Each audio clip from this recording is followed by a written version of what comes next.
Today we're getting our first look at the Multi-Agency Resource Center, also known as MARC, that just opened at the MetCenter in Austin. You may remember the MetCenter is housing Hurricane Harvey evacuees, and that's where we find KVUE's Corey Coffin this midday. And Corey, how many evacuees are you currently seeing there?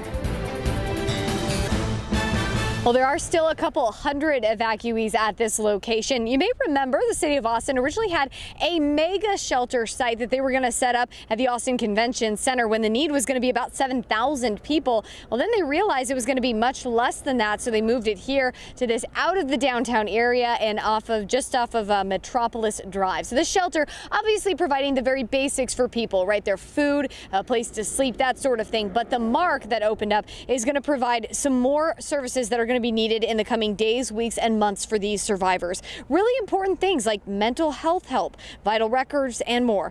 MARC officials helped Stephanie Myers secure her prescription medication and connected her with job options. It took me some days to even realize what happened. It's just like I was brushing my teeth in the mirror and it hit me like, oh my God, I've kind of lost everything. I have to start my life over. You find out that people are there to help you. And, you know, you try your life to help others and to do right, and then this happens in a split second, everything is gone, and then everybody is outpouring, and it's very heartfelt. Now, Myers still hasn't been able to get into her home. They have to wait for those floodwaters to recede. She lived in Orange County with her family spread out through Port Arthur and Houston, but she believes that her and her daughter will now call Austin home.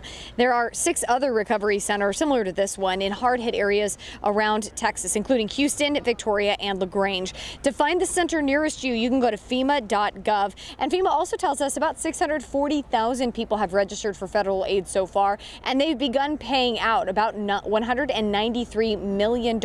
Half of that, they say, is for temporary housing so far. Live at the MetCenter here at the shelter, Corey Coffin for KVUE News. Guys.